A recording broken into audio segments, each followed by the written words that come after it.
Welcome to the biology brief channel. +1 ബയോളജിയിൽ ഒരു പുതിയ ചാപ്റ്ററാണ് നമ്മൾ തുടങ്ങുന്നത്, റെസ്പിറേഷൻ ഇൻ പ്ലാന്റ്സ്. നമുക്കറിയാം, നമ്മളെല്ലാം റെസ്പിറേഷൻ നടത്തുന്നവരാണ്, ബ്രീത്തിങ് നടത്തുന്നവരാണ്. നമ്മൾ ഓക്സിജൻ ഉള്ളിലേക്ക് എടുക്കുന്നു, കാർബൺ ഡയോക്സൈഡ് പുറത്തേക്ക് ഇടുന്നു. ജീവനുള്ള എല്ലാം ബ്രീത്തിങ് നടത്തേണ്ട ആവശ്യകതയുണ്ടോ? എന്തിനാണ് ബ്രീത്തിങ് നടത്തുന്നത്? അതുപോലെ തന്നെ നമ്മുടെ ഡെയിലി ആക്ടിവിറ്റീസിന് എനർജി എവിടെ നിന്നാണ് ലഭിക്കുന്നത്? നമുക്ക് റീപ്രൊഡക്ഷൻ നടത്താനായാലും ട്രാൻസ്പോർട്ടിനായാലും എന്തിന് ബ്രീത്തിങ്ങിനായാൽ പോലും നമുക്ക് എനർജി വേണം. ഈ എനർജി എവിടെ നിന്നാണ് കിട്ടുന്നത്? താഴ്ന്ന ക്ലാസ്സിൽ നിങ്ങൾ പഠിച്ചിട്ടുണ്ട്, എനർജി കിട്ടാൻ വേണ്ടിയിട്ടാണ് നമ്മൾ ഫുഡ് കഴിക്കുന്നത്, ആഹാരം കഴിക്കുന്നത് പഠിച്ചിട്ടുണ്ട്. ഇനി പ്ലാന്റ്സ് ആഹാരം കഴിക്കുന്നുണ്ടോ? നമുക്കറിയാം, പ്ലാന്റ്സ് സോളിഡ് ആയിട്ടുള്ള ഫുഡ് കഴിക്കുന്നില്ല. അവ ഇനോർഗാനിക് സബ്സ്റ്റൻസ് അബ്സോർബ് ചെയ്യുകയാണ് മണ്ണിൽ നിന്നും. എന്നിട്ട് ഫോട്ടോസിന്തസിസ് എന്ന് പറയുന്ന ആക്ടിവിറ്റീസ്, ഫോട്ടോസിന്തസിന്റെ ഭാഗമായിട്ട് ലൈറ്റ് എനർജിയെ ട്രാപ്പ് ചെയ്ത് അവ കാർബോഹൈഡ്രേറ്റിൽ സ്റ്റോർ ചെയ്യുന്നു. ബോണ്ട് എനർജിയായിട്ട് സ്റ്റോർ ചെയ്യുകയാണ് ചെയ്യുന്നത്. അപ്പോൾ അങ്ങനെ ഫോട്ടോസിന്തസിസ് വഴി സ്വന്തമായിട്ട് ഫുഡ് കണ്ടെത്തുന്നതുകൊണ്ട് തന്നെ നമ്മൾ ഗ്രീൻ പ്ലാന്റ്സിനെ സയനോബാക്ടീരിയം ഓട്ടോട്രോഫ്സ് എന്ന് പറയും. ഓട്ടോട്രോഫ്സ്. ഇനി അനിമൽസ് എന്താ ചെയ്യുന്നത്? അനിമൽസ് ഹെറ്ററോട്രോഫ്സ് ആണ്. നമുക്കറിയാം, അവ ആഹാരത്തിന് ഡയറക്റ്റ് ആയിട്ട് പ്ലാന്റുകളെ ആശ്രയിക്കുന്നവയുണ്ട്, നമ്മൾ ഹെർബിവോർസ് എന്ന് പറയും. ഇൻഡയറക്റ്റ് ആയിട്ട് പ്ലാന്റുകളെ ആശ്രയിക്കുന്നവയുണ്ട്, നമ്മൾ അതിനെ കാർണിവോർസ് എന്ന് പറയും. ഇനി ഫഞ്ചയിൽ മെജോറിറ്റി ഫഞ്ചയും സാപ്രോഫൈറ്റ്സ് ആണ്. എന്താണ് saprophytes? Dead and decay organic മാറ്ററിൽ നിന്നും ഫുഡ് കണ്ടെത്തുന്നവയാണ് സാപ്രോഫൈറ്റ്സ്. ഫഞ്ചൈ മിക്കതും സാപ്രോഫൈറ്റ്സ് ആണ്. അപ്പോൾ അതുകൊണ്ട് തന്നെ നമുക്ക് പൊതുവായിട്ട് പറയുകയാണെങ്കിൽ ഏത് ഓർഗാനിസത്തിന് എനർജി ആവശ്യമുണ്ടെങ്കിലും അവയ്ക്ക് ആഹാരം കഴിക്കണമെങ്കിൽ നടക്കുന്ന പ്രോസസ്സ് ഫോട്ടോസിന്തസിസ് ആണ്. All food that respire comes from photosynthesis എന്ന് നമുക്ക് മനസ്സിലാക്കാം. ഇനി നമുക്കറിയാം, ഗ്രീൻ പ്ലാന്റുകളിലെ ഗ്രീൻ സെൽസ് ഔട്ടർ റീജിയനിലാണ് കാണുന്നത്. ഫോട്ടോസ്റ്റാറ്റിക് സെൽസ് ഔട്ടർ റീജിയനിലാണ് ലൈറ്റ് അബ്സോർബ് ചെയ്യാൻ വേണ്ടി. പക്ഷെ അവയിൽ നോൺ ഗ്രീൻ സെൽസും കാണാം. അപ്പോൾ എന്താ വേണ്ടത്? നോൺ ഗ്രീൻ സെൽസിന് ആഹാരം ലഭിക്കുന്നതിനായിട്ട് ഗ്രീൻ സെല്ലുകൾ നിർമ്മിക്കുന്ന ഫുഡ് മെറ്റീരിയൽ നോൺ ഗ്രീൻ സെല്ലിലേക്ക് ട്രാൻസ്ലൊക്കേറ്റ് ചെയ്യപ്പെടേണ്ടതായിട്ടും ഉണ്ട്. അപ്പം നമ്മളിത് ഈ ചാപ്റ്റർ പഠിക്കുമ്പോൾ നമുക്ക് മേൽ പറയുന്ന ചോദ്യങ്ങൾക്കെല്ലാം ഉത്തരം കിട്ടും. എങ്ങനെയാണ് നമുക്ക് എനർജി കിട്ടുന്നത്? മാക്രോമോളിക്യൂൾസ്. നമ്മൾ ഫുഡ് എന്ന് പറയുന്നത് മാക്രോമോളിക്യൂൾസ് ആണ്, ഓർഗാനിക് സബ്സ്റ്റൻസ് ആണ്. ഈ മാക്രോമോളിക്യൂളിന് ഡീഗ്രഡേഷൻ സംഭവിക്കുന്നു, അവയുള്ള എനർജി, അവരുടെ കെമിക്കൽ എനർജി റിലീസ് ചെയ്യപ്പെടുന്നു. ഈ എനർജിയാണ് നമ്മൾ ഡെയിലി ആക്ടിവിറ്റീസ് ഉപയോഗിക്കുന്നത്. ഈ പ്രോസസ്സ് നമ്മൾ പൊതുവായിട്ട് പറയുന്ന പേരാണ് സെല്ലുലാർ റെസ്പിറേഷൻ. നമുക്ക് ഡീറ്റെയിൽസിലേക്ക് പോകാം. എന്താണ് സെല്ലുലാർ റെസ്പിറേഷൻ? സെല്ലുലാർ റെസ്പിറേഷനിൽ ഒരു കാര്യം, break down of food break down സംഭവിക്കുന്നു വിത്തിൻ സെല്ലിനുള്ളിൽ വെച്ചാണ് സംഭവിക്കുന്നത്. അതാണ് അതിനെ സെല്ലുലാർ റെസ്പിറേഷൻ എന്ന് വിളിക്കുന്നത്. ടു റിലീസ് എനർജി, ആ ഫുഡ് മെറ്റീരിയലിലുള്ള കെമിക്കൽ ബോണ്ടിലെ എനർജി റിലീസ് ആക്കുന്നു. ആ എനർജിയെ ട്രാപ്പ് ചെയ്തുകൊണ്ട് ATP സിന്തസിസിലേക്ക് പോകുന്നു. ഈ ATPയിലുള്ള എനർജി ഉപയോഗിച്ചാണ് നമ്മുടെ ശരീരത്തിലെ അല്ലെങ്കിൽ പ്ലാന്റുകളുടെ ശരീരത്തിലെ അല്ലെങ്കിൽ ജീവികളുടെ ശരീരത്തിലുള്ള എല്ലാ ആക്ടിവിറ്റീസിനും എനർജി കിട്ടുന്നത് ഈ ATPയിൽ നിന്നാണ്. അതുകൊണ്ട് നമ്മൾ ഈ ATP നമ്മൾ പറയും energy currency of the cell എന്ന് പറയും. ATP is regarded as energy currency of the cell.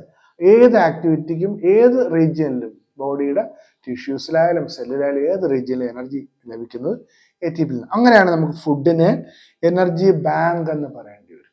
നമ്മുടെ ലൈഫ് ആക്ടിവിറ്റീസിനുള്ള എനർജി ബാങ്കാണ് ഫുഡ് മെറ്റീരിയൽ. അതിൽ നിന്ന് എനർജി ട്രാപ്പ് ചെയ്ത് സൂക്ഷിച്ചിരിക്കുന്ന എനർജി കറൻസിയാണ് ATP എന്ന് പറയണം.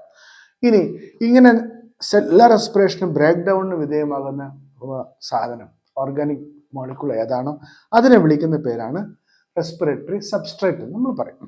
റെസ്പിറേറ്ററി സബ്സ്ട്രേറ്റ് കാർബോഹൈഡ്രേറ്റ് ആണ് പ്രധാനപ്പെട്ട റെസ്പിറേറ്ററി സബ്സ്ട്രേറ്റ്. അതിൽ തന്നെ ഗ്ലൂക്കോസ് ആണ് സെല്ലിന്റെ മോസ്റ്റ് ഫേവറബിൾ സബ്സ്ട്രേറ്റ് എന്ന് പറയുന്നത്. ഇനി പ്രോട്ടീനും റെസ്പിറേറ്ററി സബ്സ്ട്രേറ്റ് ആകാം, ഫാറ്റും ആകാം. ഇനി ഓർഗാനിക് ആസിഡ്സ് പോലും ചില സമയത്ത് റെസ്പിറേറ്ററി സബ്സ്ട്രേറ്റ് ആയിട്ട് പ്രവർത്തിക്കുന്നു. ഇനി ഈ റെസ്പിറേഷന് ഫലമായിട്ട് നമുക്കറിയാം, സെല്ലുലാർ റെസ്പിറേഷൻ ഫലമായിട്ട് ഫുഡ് മെറ്റീരിയലിന് ബ്രേക്ക് ഡൗൺ സംഭവിക്കുമ്പോഴത്തേക്ക് എനർജി മൊത്തത്തിൽ ഒരുമിച്ച് റിലീസ് ചെയ്യപ്പെടുകയല്ല ചെയ്യുന്നത്. സ്റ്റെപ്പ് വൈസ് ആയിട്ട് ഘട്ടം ഘട്ടമായിട്ടുള്ള പ്രോസസ്സുകൾ നടക്കുന്നു. ആ പ്രോസസ്സുകളെല്ലാം കൺട്രോൾ ചെയ്യുന്നത് എൻസൈംസ് ആണ്. എൻസൈംസ് കൺട്രോൾഡ് ആയിട്ടുള്ള സ്റ്റെപ്പ് വൈസ് ഉള്ള റിയാക്ഷൻസിൽ കൂടെ കുറച്ചായിട്ട് എനർജി ട്രാപ്പ് ചെയ്തുകൊണ്ട് ഗ്രാജുവലായിട്ട് അവ ATPയുടെ ഫോർമേഷനിലേക്ക് ആണ് പോകുന്നത്. മാത്രമല്ല, എനർജി ഒരുമിച്ചല്ല സെല്ല് ഉപയോഗിക്കുന്നത്. ഫുഡ് മെറ്റീരിയൽ എനർജി ഒരുമിച്ച് റിലീസ് ചെയ്യപ്പെട്ട് ഒരുമിച്ച് ഉപയോഗിക്കുന്നില്ല. ആ എനർജിയെ എ ടി പിയിൽ സ്റ്റോർ ചെയ്തുകൊണ്ട് എ ടി പിയിൽ നിന്നും ആവശ്യത്തിനനുസരിച്ച് എനർജി ഉപയോഗിക്കുന്നു. അതുപോലെ തന്നെ ഈ റിയാക്ഷന്റെ ഫലമായിട്ട് മറ്റു ഇന്റർമീഡിയറ്റ് കോമ്പൗണ്ട് ഉണ്ടാണെങ്കിൽ ആ കോമ്പൗണ്ടുകൾ നിർമ്മിക്കാനും ഈ എനർജിയെ ഉപയോഗിക്കുന്നു. നമ്മൾ മുന്നോട്ട് പോകുമ്പോഴത്തേക്ക് ഇവിടെ രണ്ട് പ്രോസസ്സ് നമ്മൾ മെൻഷൻ ചെയ്തു, ഫോട്ടോസിന്തസിസും സെല്ലുലാർ റെസ്പിറേഷനും. ഇവ നമ്മൾ വ്യത്യാസം വെച്ചിട്ട് നമുക്ക് നോക്കി പോകാം. ഫോട്ടോസിന്തസിസിൽ എന്താ സംഭവിക്കുക? ഇനോർഗാനിക് സബ്സ്റ്റൻസിന് റിഡക്ഷൻ സംഭവിച്ചുകൊണ്ട് ഓർഗാനിക് മാക്രോമോളിക്യൂൾസ് ഉണ്ടാകുന്നു. അപ്പോൾ ഇനോർഗാനിക്കിൽ നിന്നും ഓർഗാനിക് ഉണ്ടാകുന്ന പ്രോസസ്സാണ് ഫോട്ടോസിന്തസിസ്. ഇനി ഓർഗാനിക് മോളിക്യൂൾസിന് ഓക്സിഡേഷൻ സംഭവിച്ചുകൊണ്ട് ഇനോർഗാനിക് സബ്സ്റ്റൻസ് ആകുന്നു. അതാണ് സെല്ലുലാർ റെസ്പിറേഷനിൽ സംഭവിക്കുന്നത്. ഇനി ഫോട്ടോസിന്തസിസ് ആണെങ്കിൽ വിത്തിൻ ക്ലോറോപ്ലാസ്റ്റ് ആണ് യൂക്കാരിയോട്സിന്റെ ക്ലോറോപ്ലാസ്റ്റിനുള്ളിൽ വെച്ച് നടക്കുമ്പോൾ, സെല്ലുലാർ റെസ്പിറേഷൻ പ്രോകാരിയോട്സിൽ സൈറ്റോപ്ലാസ്റ്റിലും യൂക്കാരിയോട്സിൽ സൈറ്റോപ്ലാസ്റ്റിലും മൈറ്റോകോൺട്രിയയിലുമായിട്ട് നമ്മൾ നടക്കുന്നതായിട്ട് കാണാം. ഇനി light energy is trapped and stored in bonds of carbohydrate. അപ്പോൾ ഫോട്ടോസിന്തസിസിൽ ലൈറ്റ് എനർജി, സോളാർ എനർജിയെ ട്രാപ്പ് ചെയ്തുകൊണ്ട് കാർബോഹൈഡ്രേറ്റിലെ കാർബൺ കാർബൺ ബോണ്ടുകൾ അവ സ്റ്റോർ ചെയ്യപ്പെടുമ്പോൾ റെസ്പിറേഷനിൽ എന്താ സംഭവിക്കുക? Chemical energy is trapped. Food material, organic മോളിക്യൂൾസുള്ള കെമിക്കൽ എനർജിയെ ട്രാപ്പ് ചെയ്തുകൊണ്ട് അവയെ എ ടി പി സിന്തസിന് വേണ്ടി ഉപയോഗപ്പെടുത്തി ഈ എ ടി പിയിൽ നിന്നാണ് പല ആക്ടിവിറ്റീസിന് ഉപയോഗിക്കുന്നത്. ഇനി ഫോട്ടോസിന്തസിസ് എൻഡർഗോണിക് ആണ്, എനർജി ഡിമാൻഡിങ്, എനർജി അബ്സോർബ് ചെയ്യുന്ന റിയാക്ഷൻ ആണെങ്കിൽ എനർജി റിലീസ് ചെയ്യുന്ന റിയാക്ഷൻ ആണ് സെല്ലുലാർ റെസ്പിറേഷൻ. അപ്പോൾ രണ്ട് തമ്മിലുള്ള ഡിഫറൻസസ് ഒന്ന് നോക്കി വെക്കുക. ഇനി മുന്നോട്ട് പോകുമ്പോഴത്തേക്ക് അടുത്തൊരു ചോദ്യമാണ് ടെക്സ്റ്റിൽ പറയുന്നത്, ഡു പ്ലാന്റ്സ് ബ്രീത്ത്? പ്ലാന്റ്സ് ശ്വസിക്കുന്നുണ്ടോ, ബ്രീത്ത് ചെയ്യുന്നുണ്ടോ? നമുക്ക് പ്രത്യക്ഷത്തിൽ പ്ലാന്റുകൾ ബ്രീത്ത് ചെയ്യുന്നില്ല എന്ന് നമുക്ക് കാണാൻ പറ്റും. എന്നാൽ എക്സ്പെരിമെന്റിൽ നിന്നും നമുക്ക് മനസ്സിലാക്കാം, പ്ലാന്റുകളിൽ ഓക്സിജൻ ഉള്ളിലേക്ക് പോകുന്നുണ്ട്, കാർബൺ ഡയോക്സൈഡ് പുറത്തേക്ക് പോകുന്നുണ്ടെന്ന് മനസ്സിലാക്കാം. അപ്പോൾ പ്ലാന്റും ബ്രീത്ത് ചെയ്യുന്നുണ്ടെന്ന് നമുക്ക് അനുമാനിക്കേണ്ടി വരും. ഇനി ഇവിടെ നോ ഇഫക്റ്റീവ് ബ്രീത്തിങ് മെക്കാനിസം, പ്ലാന്റുകളിൽ ഇഫക്റ്റീവ് ആയിട്ടുള്ള ബ്രീത്തിങ് മെക്കാനിസംസ് ഇല്ല. കാരണം എന്താണ്? അവയ്ക്ക് ഹൈ എനർജി ഡിമാൻഡ് ഇല്ലാത്തതുകൊണ്ടാണ് കമ്പയർഡ് ടു അനിമൽസ്. അനിമലോട് കമ്പയർ ചെയ്യുമ്പോഴത്തേക്ക്, കാരണം ഫ്രീ ആയിട്ട് അവ മൂവ് ചെയ്യുന്നില്ല. അപ്പോൾ പ്ലാന്റുകൾക്ക് ഒരു സ്റ്റേഷനറി ആയിട്ടിരിക്കുന്നുണ്ട് തന്നെ ഹൈ എനർജി ഡിമാൻഡ് ഇല്ല. അതുകൊണ്ട് തന്നെ ഇഫക്റ്റീവ് ആയിട്ടുള്ള റെസ്പിറേറ്ററി മെക്കാനിസം, ബ്രീത്തിങ് മെക്കാനിസവും കാണുന്നില്ല. ഇനി no great demand for gas exchange, gas എക്സ്ചേഞ്ചിന്റെ ഗ്രേറ്റ് ഡിമാൻഡ് ഇല്ലാത്തതിന് 3 റീസൺസ് ടെക്സ്റ്റിൽ പറയുന്നുണ്ട്. Each plant part takes care of its own gas exchange needs. ഓരോ പ്ലാന്റ് പാർട്ടിനും പ്രത്യേകം, റൂട്ടിനും ലീഫിനും സ്റ്റെമ്മിനുള്ള പ്രത്യേകം ഗ്യാസ് എക്സ്ചേഞ്ച് മെക്കാനിസംസ് കാണാൻ കഴിയും. രണ്ടാമത്തത്, do not present great demands for gas exchange. പ്ലാന്റുകളുടെ ആക്ടിവിറ്റി അനിമലുമായിട്ട് അത്രയും വിഗ്രസ് ആക്ടിവിറ്റി ഇല്ലാത്തതുകൊണ്ട് തന്നെ അവയ്ക്ക് great demand for gas exchange ഇല്ല. The distance that gases must diffuse is not great. അതുപോലെ തന്നെ ഡിഫ്യൂഷൻ വഴിയാണ് പ്ലാന്റിനുള്ളിലേക്ക് ഗ്യാസ് മൂവ് ചെയ്യുന്നത്. അപ്പൊ അങ്ങനെ ഡിഫ്യൂസ് ചെയ്തിട്ട് ഗ്രേറ്റ് ഡിസ്റ്റൻസിലേക്ക് അവർക്ക് മൂവ് ചെയ്യാൻ കഴിയാത്തതുകൊണ്ട് തന്നെ ഇഫക്റ്റീവ് ആയിട്ടുള്ള ഗ്യാസ് എക്സ്ചേഞ്ച് മെക്കാനിസം പ്ലാന്റുകൾക്കില്ല. ഇനി അവയിൽ തന്നെ ലിവിങ് സെൽസ് എല്ലാം പെരിഫറയിലാണ് കാണുന്നത് നമുക്ക് മനസ്സിലാക്കാം. ഡെഡ് സെൽസ്, ഇപ്പൊ സ്റ്റെം നമ്മൾ പരിശോധിക്കുകയാണെങ്കിൽ സ്റ്റെമ്മില് ഡെഡ് സെൽസ്, സെക്കൻഡറി സൈലം ഒക്കെ ഉൾപ്പെടുന്ന ഡെഡ് സെൽസിനുള്ളിലും ലിവിങ് സെൽസ് ഇങ്ങനെ തിന്നായിട്ട് പുറമെ ഔട്ടർ റീജിയനിലും കാണാം. ലിവിങ് സെൽസ് ഔട്ടർ റീജിയനിലും കാണാം. അപ്പൊ ഈ ലിവിങ് സെൽസ് ഔട്ടർ റീജിയനിൽ കാണുന്നതുകൊണ്ട് തന്നെ അവർക്ക് ഗ്യാസ് എക്സ്ചേഞ്ച് ചെയ്യാനായിട്ട് ബുദ്ധിമുട്ടൊന്നും ഇല്ല. ഇനി മാത്രമല്ല, പ്ലാന്റുകൾക്കുള്ളിൽ തന്നെ ഫോട്ടോസിന്തസിസ് നടക്കുന്നുണ്ട്, ധാരാളം ഓക്സിജൻ റിലീസ് ചെയ്യപ്പെട്ട അവസ്ഥയുണ്ട്. അപ്പോൾ ഓക്സിജൻ ആൾറെഡി പ്ലാന്റിന്റെ ടിഷ്യൂസിൽ ഉള്ളത് കൊണ്ട് പുറമേ നിന്ന് കൂടുതൽ ഓക്സിജൻ അവർക്ക് വലിച്ചെടുക്കേണ്ട ആവശ്യകത വരുന്നില്ല. ഇനി പ്ലാന്റ് നമ്മൾ നോക്കുകയാണെങ്കിൽ ലൂസ്ലി പാക്ഡ് പാരൻകൈമ, എയറൻ കൈമ പോലുള്ള സെല്ലുകൾ പ്ലാന്റുകളിനകത്ത് ഉള്ളത് കൊണ്ട് തന്നെ പ്ലാന്റിന് ആൾറെഡി എയർ അവൈലബിൾ ആണ്. ഈ കാരണങ്ങളെല്ലാം കൊണ്ട് തന്നെ നമുക്ക് അനലൈസ് ചെയ്ത് കഴിഞ്ഞാൽ മനസ്സിലാക്കാൻ പറ്റും പ്ലാന്റുകൾക്ക് വളരെ ഇഫക്റ്റീവ് ആയിട്ടുള്ള gas exchange mechanism, respiratory system നമുക്ക് ഇല്ല എന്ന് പറയാം. എന്നാലും പ്ലാന്റുകൾ ബ്രീത്ത് ചെയ്യുന്നു, പ്ലാന്റുകൾക്ക് ഉള്ളിലേക്ക് ഓക്സിജൻ വേണം, അവ പുറമേക്ക് കാർബൺ ഡയോക്സൈഡ് കളയുന്നുണ്ട്. ഇനി പ്ലാന്റുകൾക്കാണ് 2 വെന്റിലേറ്റേഴ്സ് ആണ്, ഒന്ന് സ്റ്റോമ, വേറൊന്ന് ലെന്റിസെൽസ്. പ്ലാന്റിൽ ഗ്യാസ് എക്സ്ചേഞ്ചിനുള്ള 2 വെന്റിലേഷൻസ് ആണ് സ്റ്റോമയും ലെന്റിസെൽസും. സ്റ്റോമ നമുക്കറിയാം ലീഫിലെ എപ്പിഡമൽ സെൽസിലാണ് സ്റ്റൊമാറ്റ കാണുന്നത്. അതുപോലെ തന്നെ ഓൾഡർ സ്റ്റെമ്മിലും ഓൾഡർ റൂട്ടിലൊക്കെ നിങ്ങൾക്ക് ഗ്യാസ് എക്സ്ചേഞ്ച് ലെൻഡ് സെൽസ് എന്ന് പറഞ്ഞൊരു അപ്പർച്ചർ കാണാം. ഈ സ്റ്റോമയിൽ ലെൻഡ് സെൽസ് ഉപയോഗിച്ചാണ് പ്ലാന്റിലൊക്കെ ഗ്യാസ് എക്സ്ചേഞ്ച് നടക്കുന്നത്. ഇനി റെസ്പിറേഷൻ്റെ സെല്ലർ റെസ്പിറേഷൻ്റെ ഓവറോൾ ഇക്വേഷൻ ഇവിടെ പറഞ്ഞിരിക്കുന്നു. 6CO2 പ്ലസ് ഗ്ലൂക്കോസ്, ഇവിടെ ഗ്ലൂക്കോസ് ആണ് കാണിച്ചിരിക്കുന്നത്. Glucose 6O2 oxygen. അപ്പൊ ഗ്ലൂക്കോസിന് ഓക്സിജന്റെ സഹായത്താൽ ഓക്സിഡേഷൻ സംഭവിച്ച് കാർബൺ ഡയോക്സൈഡ് പ്രൊഡ്യൂസ് ചെയ്യപ്പെടുന്നു, വാട്ടർ ഉണ്ടാകുന്നു, ATP സിന്തസിസ് നടക്കുന്നു. ഇതാണ് സെല്ലർ റെസ്പിറേഷൻ്റെ ഓവറോൾ റിയാക്ഷൻ. ഇപ്പോൾ ഗ്ലൂക്കോസിന് ഡീഗ്രഡേഷൻ സംഭവിക്കുന്നു അല്ലെങ്കിൽ ഓക്സിഡേഷൻ സംഭവിക്കുന്നു in the presence of oxygen. Carbon dioxide ഉണ്ടാകുന്നു, വാട്ടർ ഉണ്ടാകുന്നു, ATP ഉണ്ടാകുന്നു. അപ്പോൾ ഇതെങ്ങനെയാണ് സംഭവിക്കുന്നത്? നമ്മൾ നേരത്തെ പറഞ്ഞു, ഇത് ഒറ്റ റിയാക്ഷൻ ആയിട്ടല്ല നടക്കുന്നത്. സ്റ്റെപ്പ് വൈസ് എൻസൈം കൺട്രോൾഡ് ആയിട്ടുള്ള പലതരം സ്റ്റെപ്പുകളിൽ കൂടെ ഗ്രാജുവൽ ആയിട്ടാണ് ഈ ട്രാൻസിഷൻ നടക്കുന്നത്. ആ ട്രാൻസിഷന്റെ കഥ നമ്മൾ മനസ്സിലാക്കിയാൽ ആ കഥയാണ് സ്റ്റോറി ഓഫ് സെല്ലാർ റെസ്പിറേഷൻ. നമ്മൾ ആ കഥയിലേക്കാണ് മുന്നോട്ട് പോകുന്നത്. ഇനി റെസ്പിറേഷൻ, സെല്ലാർ റെസ്പിറേഷൻ 2 തരത്തിലുണ്ടെന്ന് നമുക്ക് പറയാൻ പറ്റും. നമ്മൾ നേരത്തെ ഇക്വേഷനിൽ പറഞ്ഞത് ഓക്സിജന്റെ പ്രസൻസ് ആണ്. അപ്പോൾ റെസ്പിറേഷൻ ഓക്സിജന്റെ ആബ്സെൻസിൽ നടക്കാം, നമ്മൾ അതിനെ എനേറോബിക് എന്ന് പറയും. ഓക്സിജന്റെ പ്രസൻസിൽ നടന്ന് നമ്മൾ അതിനെ എയറോബിക് എന്ന് പറയും. ഇനി എനേറോബിക് കണ്ടീഷനിൽ ഓക്സിജന്റെ ആബ്സെൻസിൽ എന്താ സംഭവിക്കുക? ഗ്ലൂക്കോസിന് പാർഷ്യൽ ഓക്സിഡേഷനാണ് സംഭവിക്കുക. Glucose is partially oxidised. എന്നാൽ എയറോബിക് കണ്ടീഷൻ ഓക്സിജന്റെ പ്രസൻസിൽ എന്താണ്? ഗ്ലൂക്കോസിന് കംപ്ലീറ്റ് ഓക്സിഡേഷൻ സംഭവിച്ചുകൊണ്ടത് കാർബൺ ഡയോക്സൈഡും വാട്ടറുമായി മാറി എനർജി റിലീസ് ചെയ്യപ്പെടുകയും ചെയ്യുന്നു. അപ്പോൾ ഓക്സിജന്റെ പ്രസൻസിൽ അല്ലെങ്കിൽ എയറോബിക് കണ്ടീഷനിൽ ഗ്ലൂക്കോസിന് കംപ്ലീറ്റ് ഓക്സിഡേഷനാണ് സംഭവിക്കുന്നത്. നമ്മൾ അതിനാണ് എയറോബിക് റെസ്പിറേഷൻ എന്ന് വിളിക്കുന്നത്. എനേറോബിക് റെസ്പിറേഷനിൽ ഗ്ലൂക്കോസിന് പാർഷ്യൽ ഓക്സിഡേഷനാണ് സംഭവിക്കുക. അങ്ങനെ ഉള്ളവയെ നമ്മൾ എനേറോബ്സ് എന്ന് വിളിക്കും. എനേറോബിക് കണ്ടീഷനിൽ റെസ്പിറേഷൻ നടത്തുന്നവയെ നമ്മൾ എനേറോബ്സ് എന്ന് പറയും. ആ എനേറോബ്സ് സാധാരണ ബാക്ടീരിയ ഉണ്ട്, ഈസ്റ്റ് ഉണ്ട്, നിമാറ്റോഡ്സ്, ഹയർ ആനിമൽസ് നിമാറ്റോഡ്സ് എല്ലാം എനേറോബ്സിന് എക്സാമ്പിൾ ആയിട്ട് നമുക്ക് പറയാം. ഇനി എനേറോബ്സ് തന്നെ നമുക്ക് വീണ്ടും 2 തരത്തിലുണ്ടെന്ന് പറയാം. Facultative anaerobes and obligate anaerobes. Obligate anaerobes എന്നാൽ സ്ട്രിക്ട്ലി എനേറോബ്സ് ആയിരിക്കും. അവയ്ക്ക് ഓക്സിജന്റെ പ്രസൻസിൽ റെസ്പയർ ചെയ്യാൻ കഴിയില്ല, ഓക്സിജൻ ആബ്സെൻസിൽ മാത്രം റെസ്പയർ ചെയ്യുന്നു. ഒബ്ലിഗേറ്റ് എനേറോബ്സ് എന്ന് പറയും. എക്സാമ്പിൾ ആക്ടിനോമൈസിറ്റ് ആണ്. ഇനി ഒറിജിനലി എയറോബ്സ് ആയിരിക്കും, എന്നാൽ വേണമെങ്കിൽ അവയ്ക്ക് എനേറോബ്സ് ആയിട്ട് മാറാം. അവയെ നമ്മൾ ഫാക്കൽറ്റേറ്റീവ് എനേറോബ്സ് എന്ന് പറയും. എക്സാമ്പിൾ ആയിട്ട് നമുക്ക് പറയാം ഈക്കോളൈ ബാക്ടീരിയം, സാൽമോണല്ല ബാക്ടീരിയം ഒക്കെ നമുക്ക് ഫാക്കൽറ്റേറ്റീവ് എനേറോബ്സിന് എക്സാമ്പിൾ ആയിട്ട് പറയാൻ പറ്റും. നമ്മളിനി എനേറോബിക് റെസ്പിറേഷനിൽ ഡീറ്റെയിൽ ആയിട്ട് നമ്മൾ വരുന്നതായിരിക്കും. അപ്പോൾ ഇനി നമുക്ക് അടുത്തത് നമ്മൾ പറയുമ്പോഴത്തേക്ക് ഇവിടെ എയറോബിക് റെസ്പിറേഷൻ, എനേറോബിക് റെസ്പിറേഷൻ, ഈ 2 റെസ്പിറേഷനിലും കോമൺ ആയിട്ടൊരു സൈക്കിൾ കാണാം. അപ്പൊ കോമൺ ആയിട്ട് കാണുന്ന സൈക്കിൾ നമ്മൾ പറയുന്ന പേര് ഗ്ലൈക്കോളിസിസ് എന്നാണ്. ഗ്ലൈക്കോളിസിസ്. അപ്പൊ സെല്ലാർ റെസ്പിറേഷന്റെ ആദ്യത്തെ പ്രോസസ്, എനേറോബിക് കണ്ടീഷനിൽ നടക്കുന്ന ആദ്യത്തെ പ്രോസസ് നമ്മൾ ഗ്ലൈക്കോളിസിസ് എന്ന് പറയും. അതിന്റെ ഡീറ്റെയിൽസിലേക്ക് പോകാം.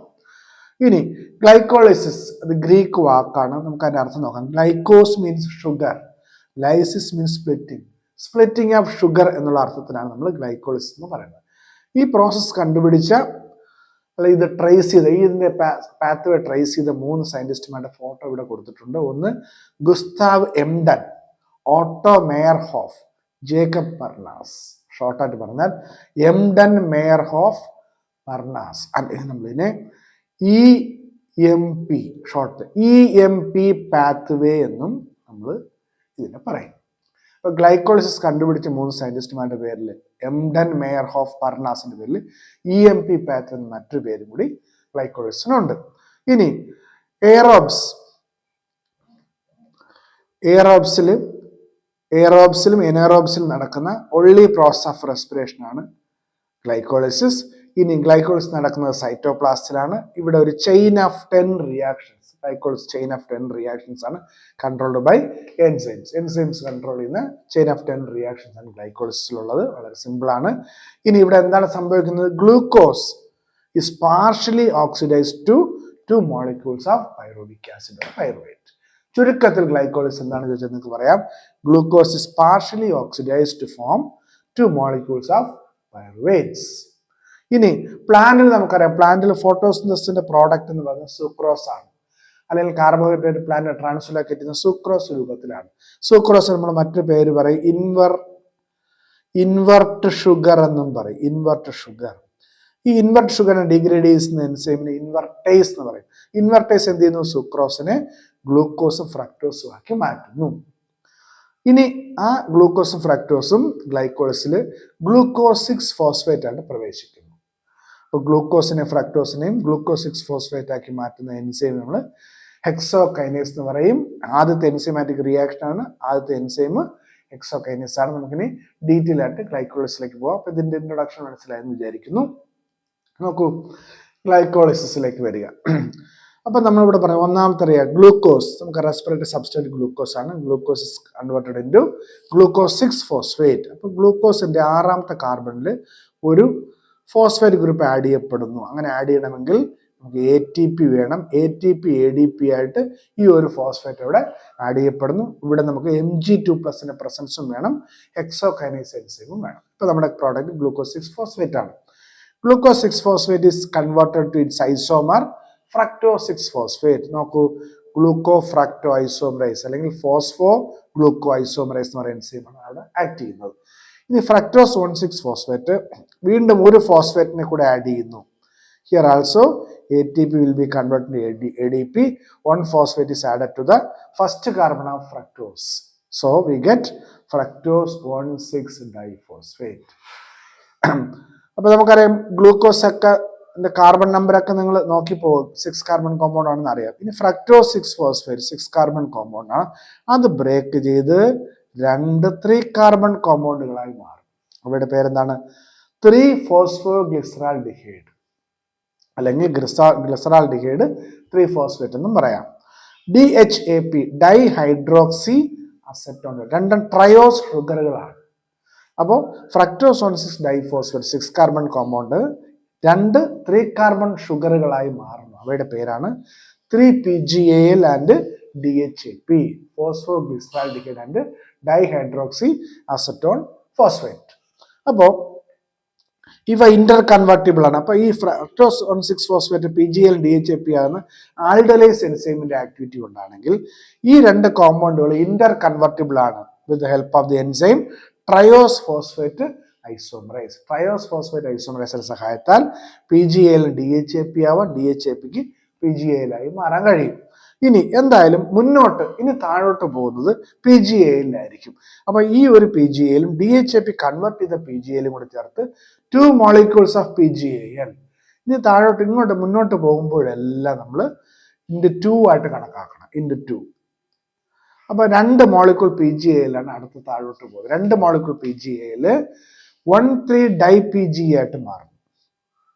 1,3-DiPGA. അപ്പൊ 1,3-DiPGA ആയിട്ട് മാറുന്ന സമയത്ത് ഇവിടെ നമ്മൾ നോക്കുകയാണെങ്കിൽ here NAD+ will be converted into NADH+H+. Short ഫോമിൽ പറഞ്ഞാൽ നമുക്ക് അവിടെ ഒരു NADH2 ഫോം ചെയ്യുന്നത് കാണാൻ പറ്റും. അപ്പൊ PGAL 1,3-DiPGA ആകുമ്പോൾ NAD+, NADH+H+ ആയി മാറുന്നു. മാത്രമല്ല ഇവിടെ ഇനോർഗാനിക് ഫോസ്ഫേറ്റ് പ്രവേശിക്കുകയും ചെയ്യുന്നു. ഇനോർഗാനിക് ഫോസ്ഫേറ്റ് പ്രവേശിക്കുമ്പോൾ 3PGAL 1,3-DiPGA ആയിട്ട് മാറും. ഗ്ലിസറാൾഡിഹൈഡ് അവിടെ ആസിഡ് ആയിട്ട് മാറുന്നു. അപ്പൊ അവിടെ ആക്ട് ചെയ്യുന്ന ആരാണ്? PGAL dehydrogenase. ഇപ്പൊ NADH2 ഉണ്ടാകുന്ന സ്ഥലത്തെല്ലാം നമുക്ക് ഡീഹൈഡ്രോജിനേസ് എൻസൈമിന്റെ ആക്ഷൻ കാണാൻ പറ്റും. അപ്പൊ ഇവിടെ ഗ്ലിസറാൾഡിഹൈഡ് 3 ഫോസ്ഫേറ്റ് ഡീഹൈഡ്രോജിനേസ് എൻസൈമിന്റെ ആക്ടിവിറ്റി 1,3-DiPGA ഉണ്ടാകുന്ന കാണാം. ഈ 1,3-DiPGA 3PGA ആയിട്ട് മാറും. 1,3-DiPGA 3PGA ആകുമ്പോഴത്തേക്ക് അവിടെ നമുക്ക് ഒരു ഫോസ്ഫേറ്റ് റിലീസ് ചെയ്യപ്പെടുന്നു. ആ ഫോസ്ഫേറ്റ് ADP കൺവേർട്ട് ചെയ്ത് ATP ആകുന്നതിന് ഉപയോഗിക്കും. അപ്പം ഇവിടെ DiPGA മോണോPGA ആയിട്ട് മാറുന്നത്. അപ്പോൾ ഒരു ഫോസ്ഫേറ്റ് ഗ്രൂപ്പ് ATP സിന്തസിന് ഉപയോഗിക്കുന്നു. ഇവിടുത്തെ എൻസൈം എന്ന് പറയുന്നത് ഫോസ്ഫോഗ്ലിസറേറ്റ് കൈനേസ് ആണ്. കൈനേസ്. ഇനി 3PGA 2PGA ആയിട്ട് മാറുന്നു. ഫോസ്ഫേറ്റ് ഗ്രൂപ്പിന് ട്രാൻസ്ഫർ സംഭവിക്കുന്നു. ഇവിടെ 3ാമത്തെ കാർബണിൽ ഇരുന്ന ഫോസ്ഫേറ്റ് ഗ്രൂപ്പ് ഇവിടെ 2ാമത്തെ കാർബണിലേക്ക് ചാടുന്നു. ഫോസ്ഫോഗ്ലിസറേറ്റ് മ്യൂട്ടേസ് ആണ് അവിടുത്തെ എൻസൈം. ഈ 2PGA 2PEP 2-ഫോസ്ഫോ ഈനോൾ പൈറുവേറ്റ് ആയിട്ട് മാറുന്നു. അവിടുത്തെ ആക്ട് ചെയ്യുന്ന എൻസൈം ഇനോലേസ് എന്ന് പറയുന്ന എൻസൈം, ഇനോലേസ്. ഇനി ഫോസ്ഫോ ഇനോൾ പൈറുവേറ്റ് കൈനേസ് എൻസൈമിന്റെ സഹായത്താൽ പൈറുവേറ്റ് ആയിട്ട് മാറുന്നു. അവിടെയും നമ്മൾ നോക്കുമ്പോൾ ADP ATP ആയിട്ട് മാറുന്നതാണ്. ADP ATP ആയിട്ട് മാറുന്നത് കാണാം. അപ്പോൾ ഇതാണ് റിയാക്ഷൻ, മൊത്തത്തിലുള്ള റിയാക്ഷൻ. അപ്പോൾ ഈ റിയാക്ഷൻ നമ്മൾ ഗ്ലൂക്കോസിൽ തുടങ്ങി 2 മോളിക്യൂൾ പൈറുവേറ്റിലാണ് നമ്മളിവിടെ അവസാനിപ്പിക്കുന്നത്. അപ്പോൾ റിയാക്ഷൻ ക്ലിയർ ആയെന്ന് തോന്നുന്നു. നിങ്ങൾക്ക് ടെക്സ്റ്റിലെ റിയാക്ഷൻ്റെ പടം ഞാൻ വീണ്ടും കാണിക്കാം. അത് വെച്ച് നിങ്ങൾക്ക് വീണ്ടും ഇത് മനസ്സിലാക്കാൻ പറ്റും. നോക്കൂ, ടെക്സ്റ്റിൽ അതേ ഡയഗ്രമാണ്. ഗ്ലൂക്കോസ് 6 കാർബൺ കോമ്പൗണ്ട് ആണ്. അത് ഗ്ലൂക്കോസ് 6 ഫോസ്ഫേറ്റ് ആകുന്നു, ഒരു ATP യൂസ് ചെയ്യുന്നു. ഇനി ഗ്ലൂക്കോസ് 6 ഫോസ്ഫേറ്റ് ഫ്രക്ടോസ് 6 ഫോസ്ഫേറ്റ് ആകുന്നു, അത് 6 കാർബൺ, അവിടെ വീണ്ടും ഒരു ATP യൂസ് ചെയ്യുന്നു. Fructose 1,6 biphosphate triose ഷുഗറുകളായ PGAL DHAP ആയിട്ട് മാറുന്നു. ഇനി PGAL ആണ് താഴോട്ട് പോകുന്നു. PGAL 1,3 ബൈഫോസ്ഫോഗ്ലിസറിക് ആസിഡ് ആകുമ്പോൾ അവിടെ NADH ഫോം ചെയ്യുന്നു.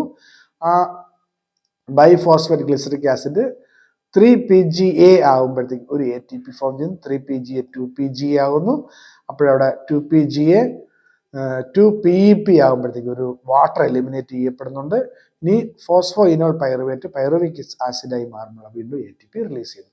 അപ്പൊ നമ്മൾ ഇവിടെ നോക്കുമ്പോഴത്തേക്ക് ഇവിടുത്തെ എനർജി ബാലൻസ് ഷീറ്റ് എന്താണ് നമ്മൾ നോക്കുമ്പോഴത്തേക്ക് കാണാം. നമുക്കറിയാം NADH പ്ലസ് H+. നോക്കൂ, ഇവിടെ തൊട്ട് ഈ ട്രയോ ഷുഗർ ഉണ്ടാകുന്നുണ്ട് 2 മോളിക്യൂൾസ് ആണ് താഴോട്ട് പോകുന്നത്, നമുക്ക് മനസ്സിലാക്കാം. അപ്പൊ ഇവിടെ ഒരു NADH ഉണ്ടാകുന്നത് കാണാൻ പറ്റും. അപ്പൊ ഇവിടെ നമുക്ക് മൊത്തത്തിൽ 2 NADH, കാരണം ഇതൊക്കെ 2 മോളിക്യൂൾസ് വെച്ചാണ് പോകുന്നത്. അപ്പൊ അവിടെ നമുക്ക് പറയാം 2 NADH ഉണ്ടാകുമെന്ന് പറയാം. അതുപോലെ തന്നെ ATPയുടെ കാര്യം നോക്കുകയാണെങ്കിൽ ഇവിടെ ഒരു ATP, ഇവിടെ ഒരു 2 ATP. ഈ 2 ATP നമുക്ക് 4 ATP എന്ന് നമുക്ക് പറയാൻ പറ്റും.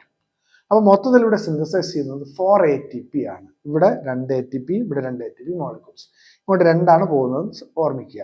ഇനി നോക്കൂ, തുടക്കത്തിൽ ഗ്ലൂക്കോസ് 6 ഫോസ്ഫേറ്റ് ആകാനും ഫ്രക്ടോസ് 6 ഫോസ്ഫേറ്റ് ഫ്രക്ടോസ് 1,6 ഫോസ്ഫേറ്റ് ആകാനും 2 ATP അവിടെ യൂസ് ചെയ്യുന്നുണ്ട്. അപ്പൊ നമുക്ക് നെറ്റ് ഗെയിൻ ഓഫ് ATP എന്ന് പറയുന്നത് 2 ATP എന്ന് പറയേണ്ടി വരും. അപ്പോൾ ഗ്ലൈക്കോളിസിന്റെ എനർജി ബാലൻസ് നിങ്ങൾ പരിശോധിച്ചാൽ 2 NADH ഉണ്ടാകുന്നു, മാത്രമല്ല 4 ATP ഉണ്ടാകുന്നു, 2 ATP കൺസ്യൂം ചെയ്യപ്പെടുന്നു. അപ്പൊ നെറ്റ് ഗെയിൻ ഓഫ് ATP മാത്രം നമുക്ക് 2 ATP എന്ന് പറയേണ്ടി വരും. അപ്പൊ ഇതുമായിട്ട് ബന്ധപ്പെട്ട ക്വസ്റ്റ്യൻസ് വരികയാണെങ്കിൽ നിങ്ങൾക്ക് ഈസി ആയിട്ട് ആൻസർ ചെയ്യാൻ കഴിയും. അപ്പൊ ഈ ചാർട്ട് നല്ലോണം ഒന്ന് എഴുതി പഠിക്കുക.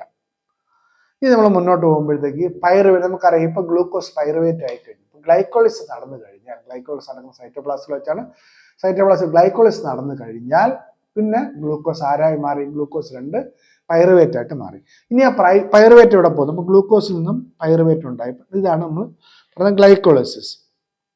അപ്പൊ ഗ്ലൈക്കോളിസിസ് വഴി ഗ്ലൂക്കോസ് പൈറുവേറ്റ് ആയിട്ട്. ഇനി പൈറുവേറ്റിന്റെ ഫേറ്റ് എന്താണ്? അവിടെ കുറെ എൻസൈംസ് കൊടുത്തിട്ടുണ്ട്. നമുക്ക് ഒന്നാമത്തെ എൻസൈംസ് നമുക്ക് ഇവിടെ ആഡ് ചെയ്യാം. ഫസ്റ്റ് എൻസൈം പൈറുവേറ്റ് ഡീഹൈഡ്രോജിനേസ് എൻസൈമിന്റെ സഹായത്താലാണ് പൈറുവേറ്റ് അസറ്റൈൽ കോയായിട്ട് അടുത്ത എയറോബിക് റെസ്പിറേഷനിൽ കണ്ടിന്യൂവേഷൻ വരുന്നത്.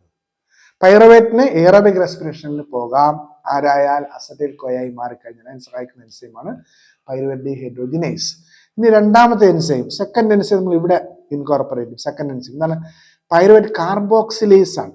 പൈറുവേറ്റിനോടൊപ്പം കാർബൺ ഡയോക്സൈഡ് ആഡ് ചെയ്യപ്പെടുകയാണ്. ആഡ് ചെയ്ത് കഴിഞ്ഞാൽ എന്തുണ്ടാകുന്നു? പൈറുവേറ്റ് നമുക്കറിയാം 3 കാർബൺ കോമ്പൗണ്ട് ആണ്. പൈറുവേറ്റിനോടൊപ്പം ഒരു കാർബൺ ഡയോക്സൈഡ് ആഡ് ചെയ്ത് കഴിഞ്ഞാൽ 4 കാർബൺ കോമ്പൗണ്ട് ഓക്സാലോ അസറ്റൈൽ നമുക്ക് പരിചയമുണ്ട്. C4 സൈക്കിൾ നമ്മൾ പഠിച്ചാണ്. അപ്പൊ കാർബൺ ഡയോക്സൈഡ് ആഡ് ചെയ്തുകൊണ്ട് 4 കാർബൺ കോമ്പൗണ്ട് ആയിട്ട് പോയി കഴിഞ്ഞ് വീണ്ടും ഇവയ്ക്ക് അടുത്ത സൈക്കിളിൽ പ്രവേശിക്കാം. എയറോബിക് റെസ്പിറേഷൻ അടുത്ത സൈക്കിൾ, അല്ലെങ്കിൽ ഗ്ലൂക്കോനിയോജെനിസിന്റെ ഭാഗമായിട്ടെല്ലാം പ്രവർത്തിക്കുന്നത് ഇതാണ്. അപ്പൊ ഇവിടുത്തെ എൻസൈം പൈറുവേറ്റ് കാർബോക്സിലേസ് ആണ്, കാരണം കാർബൺ ഡയോക്സൈഡ് ആഡ് ചെയ്യുന്നു. ഇനി അടുത്ത ലാക്റ്റേറ്റ്, മൂന്നാമത്തെ എൻസൈം നമുക്ക് ഇവിടെ കൊടുക്കാം. തേർഡ് എൻസൈം എന്താണ്? പൈറുവേറ്റ് ലാക്റ്റേറ്റ് ആയിട്ട് മാറുന്നത് ലാക്റ്റേറ്റ് ഡീഹൈഡ്രോജിനേസിന്റെ സഹായത്താൽ. അതൊരു എനേറോബിക് റെസ്പിറേഷൻ ആണ്. അത് നമ്മൾ ലാക്റ്റേറ്റ് ഫെർമെന്റേഷൻ എന്ന് പറയും. നമ്മളിപ്പോൾ നോക്കും. ഇനി അതുപോലെ പൈറുവേറ്റിന് ഈഥൈൽ ആൽക്കഹോളും കാർബൺ ഡയോക്സൈഡ് ആയിട്ട് മാറാൻ സഹായിക്കും. 4ഉം 5ഉം. അപ്പൊ 4ാമത്തെയും 5ാമത്തെയും എൻസൈം ഇവിടെ ഇൻകോർപ്പറേറ്റ് ചെയ്യുക, 4ഉം 5ഉം. കാരണം പൈറുവേറ്റ് ഈഥൈൽ ആൽക്കഹോളും കാർബൺ ഡയോക്സൈഡ് ആയിട്ട് മാറും. ഈസ്റ്റിൽ നടക്കുന്ന ഫെർമെന്റേഷൻ ആണ്. അതിനെ സഹായിക്കുന്നതാണ് ഈ 4ാമത്തെ 5ാമത്തെ എൻസൈംസ്. അപ്പം പൈറുവേറ്റ് എന്ന് പറയുന്ന ഇപ്പോഴത്തെ ഇന്റർമീഡിയറ്റ് കോമ്പൗണ്ടിന്റെ ഫേറ്റ് ആണ് നമുക്ക് ഈ ഡയഗ്രത്തിൽ കൂടെ കാണിക്കുക. ഈ 5 എൻസൈമുകളുടെ കാര്യം നിങ്ങൾ ഓർത്തു വയ്ക്കുക. ഇത് നമ്മൾ ഫെർമെന്റേഷനിലേക്ക് പോകുമ്പോൾ ഫെർമെന്റേഷൻ ആൾറെഡി നമ്മൾ പറഞ്ഞു, എനേറോബിക് കണ്ടീഷനിലെ ഫെർമെന്റേഷൻ നടക്കുന്നത് നമ്മൾ പറഞ്ഞു. അപ്പോൾ അതിവിടെ ഗ്ലൂക്കോസ് ഇപ്പൊ ഇത്രയും കാണിച്ചിരിക്കുന്നത് ഗ്ലൈക്കോളിസ് ആണ്. ഗ്ലൂക്കോസ് ഗ്ലിസറാൾഡിഹൈഡ് 3-ഫോസ്ഫേറ്റ് ആയി 3-ഫോസ്ഫോഗ്ലിസറിക് ആസിഡ്, ഫോസ്ഫൈനോൾ പൈറുവേറ്റ് പൈറുവിക് ആസിഡ് ആയിട്ട് മാറും. ഗ്ലൈക്കോളിസിന്റെ എൻഡ് പ്രോഡക്റ്റ് എന്ന് പറയുന്നത് പൈറുവിക് ആസിഡ്. ഈ പൈറുവിക് ആസിഡ് എനേറോബിക് കണ്ടീഷനിൽ പൈറുവിക് ആസിഡ് ഇഥനോളും കാർബൺ ഡൈ ഓക്സൈഡായിട്ട് മാറാം. ഈ കാര്യം നടക്കുന്നത് നമുക്കറിയാം ഈസ്റ്റിലാണ്.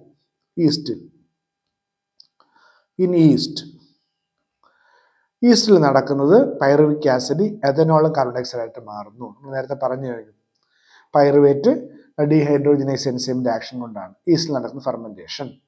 ഇനി അതുപോലെ മറ്റു ഫെർമെന്റേഷനാണ് ലാക്റ്റിക് ആസിഡ് ഫെർമെന്റേഷൻ. ഇത് നടക്കുന്ന ബാക്ടീരിയകളിലാണ്. ചില ബാക്ടീരിയകളിൽ ലാക്റ്റിക് ആസിഡ് ഫെർമെന്റേഷൻ നടക്കും. അതുപോലെ തന്നെ ഹയർ ആനിമൽസിന്റെ മസിൽ സെൽസിലും ലാക്റ്റിക് ആസിഡ് ഫെർമെന്റേഷൻ നടക്കുന്നു. അപ്പൊ എനേറോബിക് കണ്ടീഷനിലെ പൈറുവിക് ആസിഡ് ലാക്റ്റിക് ആസിഡ് ആയിട്ട് മാറുന്നു, ലാക്റ്റേറ്റ് ഡീഹൈഡ്രോജനേസ് എൻസൈം. ഈ രണ്ട് റിയാക്ഷൻ നിങ്ങൾ നോക്കുകയാണെങ്കിൽ NADH യൂട്ടിലൈസ് ചെയ്യുകയാണ്. അപ്പം റെഡ്യൂസിങ് പവറായ എനർജി റിച്ച് കോമ്പൗണ്ടായ NADH2 ഈ രണ്ട് സ്ഥലത്ത് യൂട്ടിലൈസ് ചെയ്യപ്പെടുന്നു എന്നാണ് നമുക്ക് കാണാൻ പറ്റും. അപ്പൊ ഇതൊരു എനർജി ഇക്കണോമിക് പ്രോസസ് അല്ല, എനർജി നഷ്ടപ്പെടുന്ന പ്രോസസ് ആയിട്ട് നമുക്ക് പറയേണ്ടി വരും. അപ്പോൾ അതാണ് ഇവിടെ സമ്മറൈസ് ചെയ്തിരിക്കുന്നത്. ഫെർമെന്റേഷൻ കുറെ പോയിന്റുകൾ ഇവിടെ കൊടുത്തിട്ടുണ്ട്, നോക്കുക.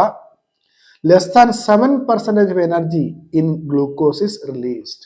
അപ്പോൾ ഫെർമെന്റേഷൻ, ഏത് ഫെർമെന്റേഷൻ ആയാലും അതിൽ ഗ്ലൂക്കോസിലുള്ള ലെസ് ദാൻ 7% എനർജി മാത്രമേ അവിടെ റിലീസ് ആകുന്നുള്ളൂ. വളരെ കുറച്ച് എനർജി മാത്രമേ റിലീസ് ആകുന്നുള്ളൂ.